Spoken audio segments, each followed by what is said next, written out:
মিষ্টি কথা সম্পর্ককে আরো অটুট রাখে। আমরা অনেকে কিন্তু সুন্দর কথা বলতে পারি না, সুন্দর করে গুছিয়ে কথা বলতে পারি না, চমৎকার করে কথা বলতে পারি না। এই কারণে একটা প্রবাদ আছে, মুখে জয় মুখে ক্ষয়।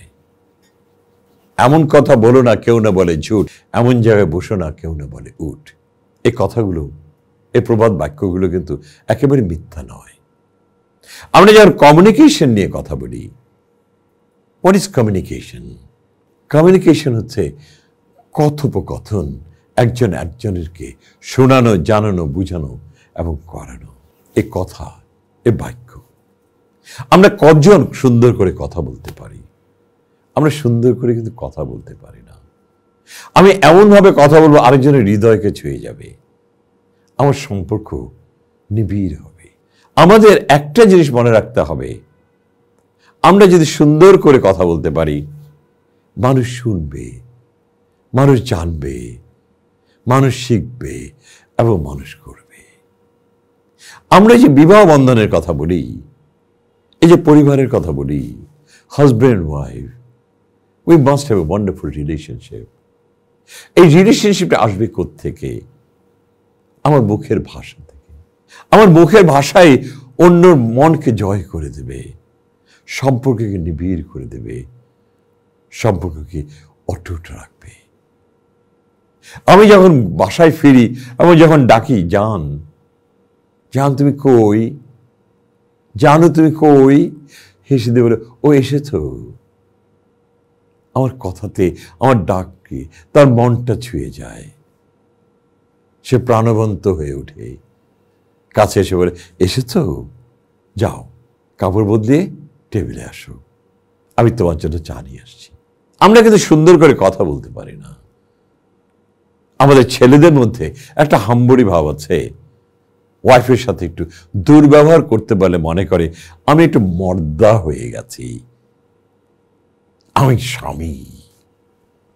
ভাই সাহেব, যখন দুজন দুজনকে বন্ধনে এসেছেন, আপনারা দুজনে দুজনার হয়েছেন, স্বামী স্ত্রী না। তুমি এবং আমি দুজনে দুজনার।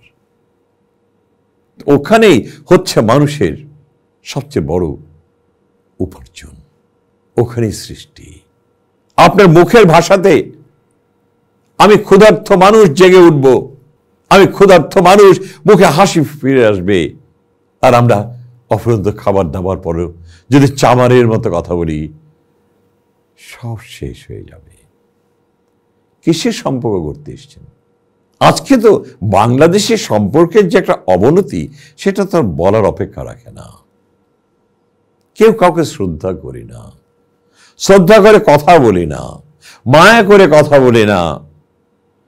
আমরা একজন একজনের প্রতি চড়াও হওয়ার চেষ্টা করি, প্রচন্ড নীতিবাক্য দিয়ে একজন একজনকে একটু অপমান করার চেষ্টা করি। আমরা মনে করি আমরা অনেক বড় কাজ করে ফেলেছি। না না, এটা কোনো স্বীকৃতি দেবে না, বরঞ্চ আপনি নিকৃষ্ট মানুষ, সেই পরিচয়টা আপনাকে সবাই দেবে। আপনার মুখের ভাষা, সুন্দর কথা, প্রাণবন্ত কথা আমার সম্পর্কে নিবিড় করে দেবে। কই তুমি কই,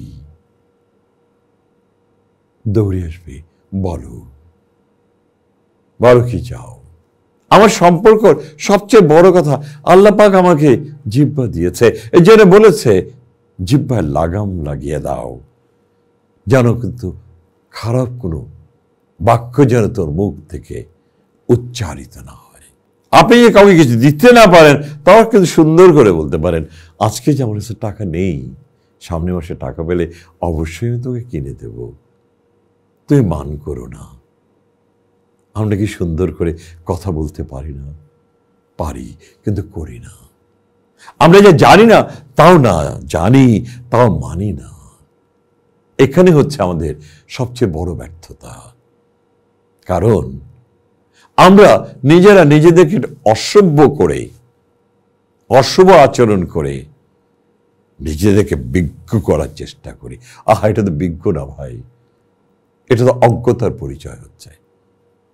সেই কারণেই বলছি, আমরা ঘরে সবার সঙ্গে, অফিসে বলেন, ঘরে বলেন, সন্তানদের সাথে বলেন, সুন্দর সম্পর্কটা সৃষ্টি করুন। এবং সেটা পুরোটাই নির্ভর করে আপনার বাক্যর উপরে, কিভাবে কথা বলছেন, কি উচ্চারণ করছেন। সেখানে হবে আপনার ঘরে বাইরে সার্থকতা। আর মানুষ বলবে, উনি মিষ্টি কথাতে মন জোড়ায় যায়। আমার বসের কথা শুনলে আমি কখনো আর না বলতে পারি না। ওটাই তো আপনার সার্থকতা। আমি একটা জিনিস আমার জীবনে করেছি। I worked in 3 multinational company in a senior management position. আমার সাথে অনেক কলিগ ছিল। আমি তাদেরকে কখনো কিন্তু অর্ডার দেইনি, রিকোয়েস্ট করেছি। ইভেন আমার একটা ছেলে ছিল, when I was a young one, Rabbani. আমি তাকে ডাকতাম, রাব্বানি আমাকে 1 গ্লাস পানি খাওয়াবেন, আমাকে 1 কাপ চা দিবেন। অসম্ভব খুশি হয়ে যেত, দৌড়ে যে পানি নিয়ে আসতো এবং পাশে দাঁড়িয়ে থাকতো, স্যার পানিটা খেয়ে নেন।